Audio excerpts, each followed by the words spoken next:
Like short notes को लेके मैंने जो कुछ भी गलतियाँ की हैं, मैंने जो कुछ भी सीखा है उससे, मैं इस वीडियो में वो हर चीज़ बताने वाली हूँ। मेरे को एनसीईआरटी में बहुत बच्चे जनरल सबको यही सोचते हैं कि एनसीईआरटी में तो बहुत स्पेस होती है, साइड में जैसे यहाँ पे बहुत स्पेस है, उन सबको हम लोग यहाँ पे लिख देते हैं। जो क्या तुम इस पूरी एनसीईआरटी को एग्ज़ाम के 1-2 दिन पहले पूरा का पूरा रिवाइज कर सकते हो सिर्फ अपने रंगीन एनसीईआरटी से? वो 3-4 पेज का क्या मेरा शॉर्ट नोट्स, क्योंकि उससे क्या होगा कि आप एक स्टेज आगे बढ़ते जाओगे, फिर आपकी वहाँ पे मिस्टेक्स नहीं होगी। तो शॉर्ट नोट्स के लिए आपको 2 रूल्स को बिल्कुल याद रखना है कि आपको आपका जो शॉर्ट नोट्स होना चाहिए वो एनसीईआरटी बेस्ड होना चाहिए और आपके उसमें कीवर्ड्स की इंपॉर्टेंट लाइन्स होने चाहिए। 1856 टू 1863 तक मेंडल का हाइब्रिडाइजेशन एक्सपेरिमेंट चला, फिर 1865 में उनका वर्क पब्लिश हुआ, फिर 1869 में मिशन ने DNA as a nuclein discover किया। Assalamualaikum everyone, this is me Sana Naman, first year MBBS student in JLMCH Bhagalpur Bihar. सही बताऊँ तो मेरा शॉर्ट नोट्स को लेके बहुत ही सही एक्सपीरियंस रहा है। लाइक शॉर्ट नोट्स को लेके मैंने जो कुछ भी गलतियाँ की हैं, मैंने जो कुछ भी सीखा है उससे, मैं इस वीडियो में वो हर चीज़ बताने वाली हूँ। लाइक मैं हर चीज़ों को समराइज़ करने वाली हूँ और कंक्लूड करने वाली हूँ कि आखिर शॉर्ट नोट्स क्यों इम्पॉर्टेंट है और उसे आपको किस तरीके से बनाना है। लाइक कौन सी चीज़ें आपको करनी है, कौन सी चीज़ आपको नहीं करनी है शॉर्ट नोट्स बनाने टाइम, किस किस चीज़ों को आपको ध्यान रखना है। तो सबसे इम्पोर्टेंट क्वेश्चन ये होता है कि हम शॉर्ट नोट्स क्यों बनाएं। क्योंकि देखो एनसीईआरटी में बहुत बच्चे जनरल सबको यही सोचते हैं कि एनसीईआरटी में तो बहुत स्पेस होती है, साइड में जैसे यहाँ पे बहुत स्पेस है, यहाँ पे बहुत स्पेस है, तो एनसीईआरटी में लाइक बहुत स्पेसेस होती है। तो हमें जो कुछ भी लिखना होता है, जो कुछ भी एक्स्ट्रा हमें लिखना होता है, जो कुछ भी 2 साल में हम एक्स्ट्रा पढ़ते हैं, उन सबको हम लोग यहाँ पे लिख देते हैं। जो कुछ भी मुझे याद करना होता है वो सब हम लोग यहाँ पे लिख देते हैं और जो भी चीज़ें करनी होती सब यहाँ पे कर देते हैं। तो शॉर्ट नोट्स क्यों बनाना है?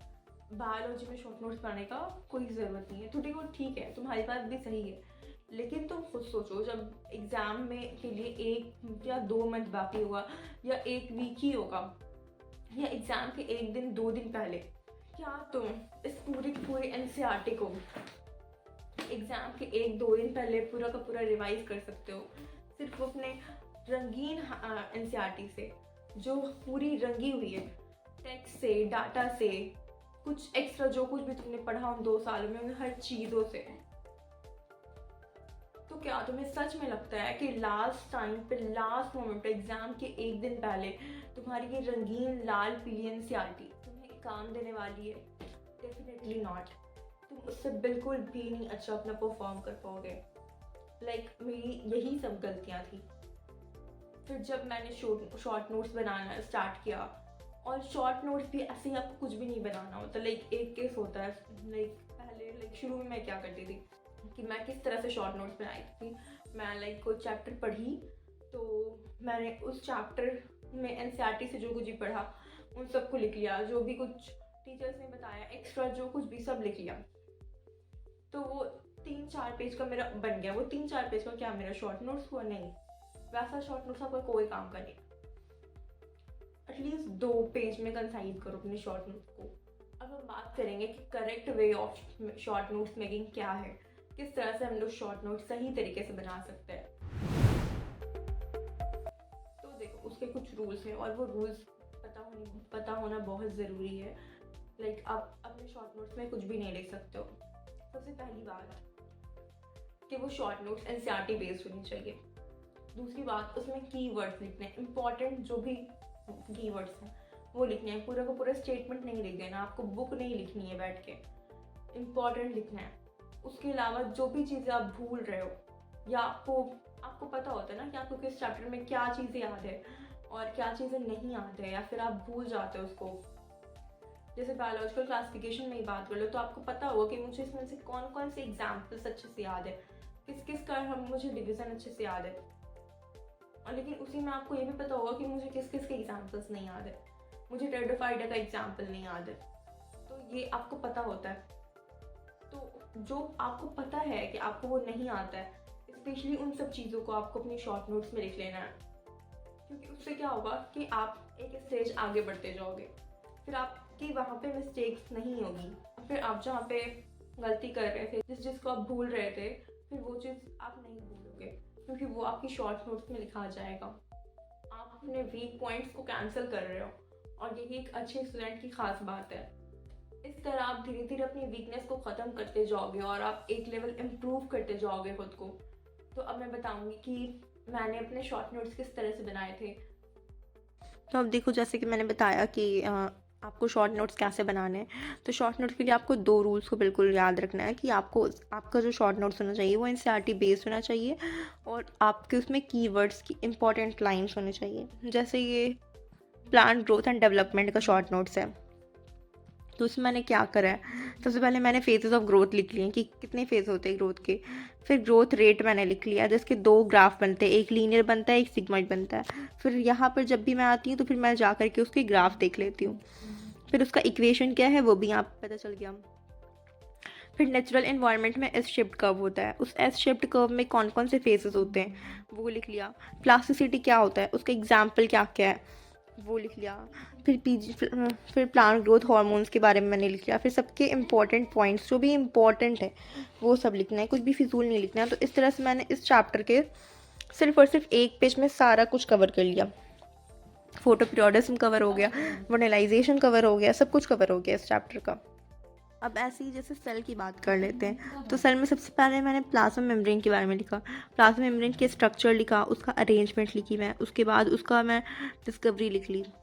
ठीक है, उसके बाद ये पता होना चाहिए कि इसमें प्रोटीन प्रेजेंट होते हैं। अब वो जो इंटेग्रल है प्रोटीन है वो एज अ रिसेप्टर भी काम करता है, वो एज अ चैनल भी काम करता है, वो एज अ पम्प भी काम करता है। और फिर उसके अलावा पेरिफेरल प्रोटीन भी होते हैं। यहाँ पर इतने से ही में उसका सारा रोल ऐड हो गया।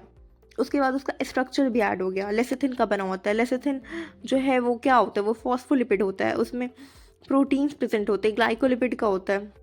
उसके बाद मैंने क्या किया, उसका स्ट्रक्चर पूरा लिख लिया है। ठीक है, और क्या क्या प्रेजेंट होता है उसमें, अरेंजमेंट कैसे होता है, तो लिपिड बाइलेयर का होता है, हाइड्रोफोबिक टेल किधर होता है, फिर उसकी डिस्कवरी किसने करी, उस डिस्कवरी की वजह से क्या हम लोग को पता चला कि उसके अंदर क्वासी फ्लूइड नेचर होता है, इसकी वजह से उसके अंदर फ्लूइडिटी का नेचर आता है। फिर उसके बाद उसका रोल क्या है, तो उसका रोल ग्रोथ में है, एक्सक्रीशन में, सिक्रीशन में, इंट्रैक्शन में, डिवीजन में। तो ये सब कुछ इतने से स्पेस में हो गया। फिर सेल वॉल का वैसे ही, एंडोप्लाज्मिक रेटिकुलम का भी वैसे ही, एंडोप्लाज्मिक रेटिकुलम का भी वैसे ही करना है हमें। फिर गोल्गी बॉडी का भी वैसे ही करना है। तो मैंने इस पूरी की पूरी चैप्टर को सिर्फ एक पेज में कंप्लीट कर लिया। वो उधर आप जो देख रहे हैं वो रफ है, सिर्फ एक पेज में ये पूरा का पूरा चैप्टर कंप्लीट हो गया। तो इस तरह से करना है आपको, इम्पॉर्टेंट कीवर्ड्स उठाने हैं। पूरी की पूरी एनसीईआरटी नहीं लिखती हैं अपने शॉर्ट नोट्स में। अब देखो, जैसे तुम किसी बड़े चैप्टर को करने लग गए ना, जैसे कि एनिमल किंगडम हो गया, फोटोसिंथेसिस हो गया, इन सबको तुम करने लग गए तो तुम्हें 2 घंटे 1.5 घंटे तो लग जाएंगे पूरे खुद से करने में। लेकिन वही अगर तुमने इसका शॉर्ट नोट्स बना के रखा है तो उस चैप्टर को सिर्फ करने के लिए तुम्हें 20 से 30 मिनट में, आधे घंटे में तुम्हारा वो चैप्टर कंप्लीट हो जाएगा, अगर तुमने उस चैप्टर के शॉर्ट नोट्स बना के रखे हैं सिर्फ 1 से 2 पेजेस में। तो इससे क्या होता है, इससे क्या होगा कि तुम्हारा कॉन्फिडेंस बिल्डअप होगा, तुम्हें वो चीज़ें याद रहेगी लॉन्ग टाइम के लिए भी, और तुम वही चीज़ें पढ़ रहे हो जो तुम भूल रहे थे। लेकिन अब यहाँ पे तुम ये भी बोल सकते हो कि लेकिन इसमें बहुत टाइम लगेगा। तो हाँ, टाइम लगेगा, लेकिन ये तुम्हारे लिए बहुत ही बेनिफिशियल होगा। इससे तुम, अब हम शॉर्ट नोट्स में एक सबसे यूनिक, सबसे इम्पॉर्टेंट चीज़ की बात कर लेते हैं, जो कि है डाटा, जो कि एनसीईआरटी में बहुत डाटा है और वो हर तरफ, हर चैप्टर्स में डाटा है। तो देखो, बायोलॉजी में क्या होती है, 2 चीज़ें होती है, एक तो होता है कॉन्सेप्ट और दूसरा होता है डाटा। कॉन्सेप्ट क्या है, जैसे कि तुम्हारा काउंटर करंट मैकेनिज्म है, तो काउंटर करंट मैकेनिज्म एक्सक्रीशन में क्या करता है, रेगुलेशन क्या है, किस तरह से वो एक्ट करता है। ठीक है, उसके अलावा जैसे कि हार्मोनल एक्शन है, तो हार्मोन किस तरह से एक्ट करेगा, किस तरह से रेगुलेट करेगा, उसके मैकेनिज्म क्या है। बस उसके बाद मसल्स की कॉन्ट्रैक्शन किस तरह से होती है, एक्टिन मायोसिन फिलामेंट ब्रिजिंग किस तरह से होती है। तो ये सब जो है ये कॉन्सेप्ट है, और कॉन्सेप्ट के लिए तुम्हें ज़्यादा एफर्ट नहीं लगाना होता है, तुम एक बार उसे समझ जाते हो, फिर वो तुम्हारे परमानेंट मेमोरी में चला जाता है। लेकिन वही दूसरी तरफ होता है डाटा, जो कि तुम बहुत भूल जाते हो। तुम चैप्टर पढ़ते हो, 2 दिन के बाद तुम वो डाटा भूल जाते हो। क्यों? क्योंकि कॉन्सेप्ट्स लॉजिकल होते हैं, डाटा लॉजिकल नहीं होता, इसीलिए तुम डाटा भूल जाते हो। तो तुम्हें क्या करना है, सारे के सारे डाटा को एक जगह लिख लेना है। अब तुम्हें उसके शॉर्ट नोट्स कैसे बनाने हैं वो मैं तुम्हें बताने वाली हूँ। क्योंकि देखो एनसीईआरटी में बहुत डाटा है, लाइक बहुत डाटा, ईयर्स, बहुत सारे ईयर्स दिए हुए हैं, बहुत सारे एक्सपेरिमेंट्स के ईयर्स दिए हुए हैं, बहुत सारे साइंटिस्ट के एक्सपेरिमेंट्स दिए हुए हैं, उनके कॉन्ट्रीब्यूशंस दिए हुए हैं। फिर GFR जैसे हो गया, हार्ट बीट हो गया, हार्ट रेट हो गया,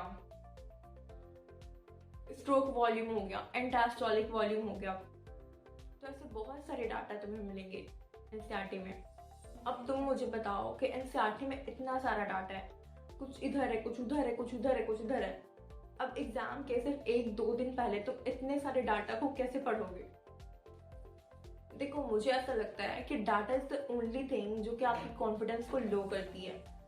एंड शॉर्ट नोट्स यहाँ पे आपको बहुत हेल्प करती है, जो कि आपके सारे डाटा को कंसाइज करती है। तो जैसे अब मैं तुम्हें बताने वाली हूँ कि डाटा के शॉर्ट नोट्स कैसे बनाते हैं। लाइक जितने भी डाटा है उन सब का मैंने इस तरह से लिस्ट बना लिया था, और वो भी पूरी के पूरे सीक्वेंस में कि कहीं भी मैं कुछ मिस ना कर जाऊँ। लाइक 1856 to 1863 तक मेंडल का हाइब्रिडाइजेशन एक्सपेरिमेंट चला, फिर 1865 में उनका वर्क पब्लिश हुआ, फिर 1869 में मिशन ने DNA as a nuclein discover किया, फिर 1900 में मेंडल के वर्क की रीडिस्कवरी हुई। एंड इन दिस वे मैंने हर चीज़ को कंक्लूड कर दिया इसमें। जैसे 1990 में 200, 1990 से 2003 तक ह्यूमन जीनोम प्रोजेक्ट चला, 1972 में फर्स्ट रिकॉम्बिनेंट DNA जिसको Stanley Cohen and Herbert Boyer ने डिस्कवर करा, फिर 1983 में एली लिली कंपनी ने ह्यूमन इंसुलिन बनाया फर्स्ट टाइम, फिर 1997 में रोजी काऊ। तो इस तरह से मैंने हर चीज़ों को लिख लिया था। और शॉर्ट नोट्स होता ही है, लाइक उसमें आप जो कुछ भी भूल रहे हो आपको वो सब भी लिख लेना है।